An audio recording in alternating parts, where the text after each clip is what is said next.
let them off the hook. That, I've got to tell you, is wishful thinking on their part.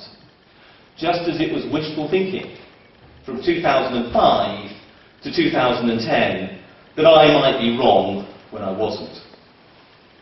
If I've learned anything over the last few years, it is that the EU really doesn't like those who try to wriggle round its rules on tax by playing fast and loose with the interpretation of those rules. But that's what your ministers are doing. They're hoping that by claiming that the abuse they promote is not in business tax, but is actually instead in personal tax, they can get away with it. Note that they're not saying there's no abuse. They're saying there is abuse. It's just abuse that they can get away with. I think that's incredibly important. They're not saying we want to give up being a tax haven, we want to carry on being a tax haven by getting around the rules, is what they're saying. And Europe's not going to buy that. Think about it. That's going to take 27 member states of Europe to agree, it's okay, Jersey, you can get around the rules. What chance do you think there is that 27 member states in Europe are going to change the rules so you can carry on breaking them? Not very high, I suggest. 0-10 is doomed. Why are they carrying on then? Just to keep the finance industry happy. A finance industry whose aim is to make sure that the wrong amount of tax, 0% of tax in this case, is paid in the wrong place, which is Jersey. I remind you, you can't say the banking crisis did not happen offshore, as your finance industry claims, unless you also say nothing happens offshore except some accounting for transactions that really happen elsewhere. And you can't claim no tax is paid as a result, unless it's also true that you're a tax haven that is artificially relocating transactions which aren't really taking place here, to be recorded here, so they're not taxed here when they should actually be taxed somewhere else. In other words, your politicians are helping people play games, so they don't pay tax where they should. And is it really any surprise as a result that Jersey is so deeply and profoundly unpopular elsewhere, including in the Treasury in London? No one likes someone who cheats them out of their money. And that is what Jersey is still trying to do to the other countries in Europe. So much for the good neighbour policy your politicians like to talk about. But it's not only London that's got good reason to be annoyed. You have. You, the ordinary people of Jersey, have too. Because you're paying the price for this. Way back in 2005, when I was here working with Ted, I said some other things about the madness of 0-10. The first thing I said was that the taxes that Senator Le Sueur, who was then of course your Treasury Minister, was proposing, was that they wouldn't fill the gap caused by 0-10. I said, and I said openly and accountably in the States building, that when you got 0-10, you'd have a deficit of £100 million. What have you got? You've got a deficit of £100 million. I've never been so accurate on anything else ever in my entire career that I can recall. And as I said then, GST, which he claimed would be at 3% for good, I said it would increase and increase and increase, so that the ordinary people of Jersey would be made to pay the price for the tax avoidance of those who benefit from 0% tax. No tax at all. Who are the rich people from elsewhere. And that, of course, is exactly what is happening. 5%, but we have a little wager inside the Tax Justice Network as to where GST will go one day. The favourite is 12%. I have a sorry feeling that that's where it's going. Why? Because every time I say, you've got a problem and a deficit, people come back and say, it's all right, we can raise GST. Well, that and the deficit is threatening your financial viability. That financial hole is £100 million a year. That is threatening your public services. That is threatening your children's education. And I have to say, I'd love to have a school hall as good as this in Norfolk, where I live. That is threatening your pensions. And any politician who denies that isn't telling the truth. So you can't fill the hole forever from GST, because that's not sustainable. It's often been said that when I say things aren't sustainable in Jersey, I'm no friend of this island. And I've always found that slightly painful. I first came to the Channel Islands as a boy, about the age of my sons now, who are 8 and 9. I learned to swim on Herne. I remember the old boats, the Sarnia and the Caesarea. I loved them. I remember the island dominated by tourism, agriculture, old buses. They were gloriously old buses. I don't know why, but I loved them too. And of course, perpetual summer sunshine. I fell in love with islands here in the Channel Islands, and I've been to an awful lot since. It's a love affair that continues. If I've been a critic of what's happened here, and other places, it's because I believe that the finance industry has sold you short. I accept that finance has brought jobs to Jersey. I accept that notionally Jersey has one of the highest standards of living in the world. But your young people can't buy homes. Your brightest and best seem to either go or have to go into finance. And that's not much of a choice. As for politics, what choice have you got? A perpetual barracking that it's keep finance happy or else. Or else what? That's the question I got round to asking. Because so many people here said I should do so. What is the alternative? People kept saying on my blog. Jersey used to do so much. But what it did has, and let's be honest about this, by and large gone. There's finance left, and a service sector that by and large services finance. That's the hollowed out economy that John Christensen warned of when he was here, and because of which he left. But unlike anyone else, it seems, I accepted the challenge of thinking about what else Jersey could do. In doing so, I've accepted the fact that, like it or not, Jersey has developed some pretty strong expertise in finance, or at least in processing financial transactions which actually take place elsewhere. So what I asked is, what can Jersey do with that skill, whilst it transitions to a new world? A world that will be, in the long run, more open to other business, as I'm sure it must be if this island is to have a long-term future. The answer was what I called Plan B for Jersey. I published it last summer. Some of you might have read it. So far as I know, it is the only alternative vision for your economy that exists. I accept that it is odd that it comes from outside your island, but then I was told today all about the consultants you're continually bringing in from outside your island, so perhaps it's not so odd at all. And I accept that many will reject it simply because I wrote it. Although if that's the case, I think that's an indication of a closed mind, because I did offer it in good faith, and at the request of all those who challenged me to do so. The plan is, in essence, very simple.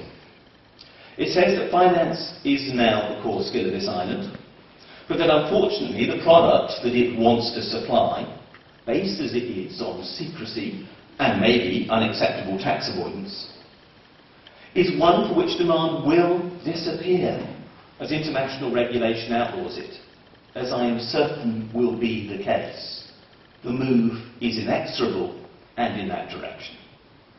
In that case, I looked at your situation as if I was a marketing consultant or a company director, and I've got plenty of experience in that second role. I add, and a lot of people forget it, I'm a chartered accountant, and I've been a director of many companies, and I don't apologise for either. Whenever a company wants to expand, it has 4 options. The easiest is to sell more of what it already supplies to its existing customers. But in this case, what you already supply is a dying product. And in that case, you're not going to be selling much more of it to your existing customers. Nor will you be selling that product to new customers, because they're not going to be buying it. They're most especially not going to be buying it now 010 has been rejected. Because the one thing that finance wants is certainty. And the last thing you can supply now is certainty. Because you're living in a world where you're told your tax system must change, and your politicians are refusing to come to terms with that fact. And that by itself will do more to harm finance than anything else. So like it or not, your existing products are going out of fashion. That option is not a starter. That's too late. The hardest option is to supply a new product to new customers. You could, for example, launch an aerospace industry here in Jersey. But let's be candid, that does push the boundaries of credibility a little bit. So I ignored that one. That left me just one option, and that was for Jersey to sell a new product to its existing customers. And this is the option I suggested. Jersey Finance, Jeff Cook, I meet him often in London. Jersey Finance tell me that Jersey's clientele is in fact international finance and is made up of sophisticated operators within that market. They say that Jersey really isn't in the market for small-scale tax avoidance. And they suggest there isn't a significant private client business in this island when you go to the meetings that I go to. Which must be news to the trust companies, but that's what they say. What they say your island is doing is meeting the needs of international finance for what they describe as a well-regulated, tax-neutral, which does of course mean tax-free, but tax-neutral, I'll use their language, location in which transactions can be recorded so that double taxation does not take place. Now it so happens that I agree with Jersey Finance. Note that. I agree with Jersey Finance that double taxation is a problem. I don't like double taxation any more than I like double non-taxation, which is often what 0% tax means. I don't see why a transaction should be taxed twice. And I genuinely think, in that case, that if there is a need to eliminate double taxation, then maybe there's a good reason for doing so. So there may be a valid reason in that case why Jersey does need, on occasion, to record transactions here on behalf of multinational corporations in particular, to ensure that those transactions are taxed once and once only, albeit eventually at the proper rate in the location in which they should eventually be taxed. Because sometimes the world's international tax system might otherwise double tax them. Now, if though that is the case, if it's necessary to record transactions here to make sure they aren't double taxed, then the very last thing that is needed, however, is secrecy.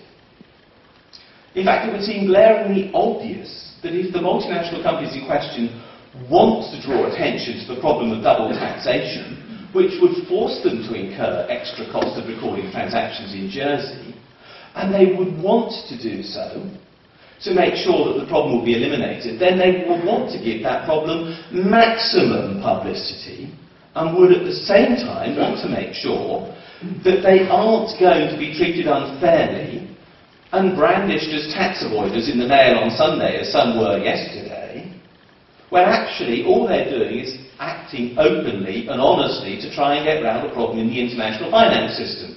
In other words, they surely would want the system to be open, honest, transparent and accountable so that they were seen to be acting above the board and fully within the range of scrutiny. But in that case, I think that there's an important and entirely new market for Jersey to exploit. This is the market for a well-regulated, no-tax location where international transactions can be recorded for the precise purpose of ensuring they're not double-taxed. But that would require, as I say, no secrecy and everything to be on the public record, so that everything is above board. So in other words, Jersey would move from being a secrecy jurisdiction to actually being a transparency jurisdiction, the most transparent location in the world. The complete opposite of what you are now. And people would pay for that, is my argument. Why would they do it? Because they would be seen to be above board. They wouldn't have to pay PR consultants to justify why they're here. People could just come and look at the accounts and see why they're here. Now, if, as Jersey Finance says, Jersey wants nothing to do with tax avoidance and tax evasion, but only to have the opportunity to undertake completely fair and appropriate transactions to avoid double tax, surely Jersey Finance should agree. And if they did, surely this would still mean that the money that floats from Jersey to London could still float in that direction. But in that case, the city would know that the funds in question were clean, honestly handled, and had been subject to appropriate tax in their eventual destination, without fear of a money laundering or tax evasion inquiry arising, which would of course make those funds all the more welcome in the UK. Again, that would give Jersey the most extraordinary competitive advantage. It would be the most favoured source of funds. And people would be putting business here for that very reason. But everything would have to be above board. And I believe there is that market. But that's why I was so disappointed that the reaction from the finance industry to this proposal was, we still need secrecy. Why? Why, in that case, I say?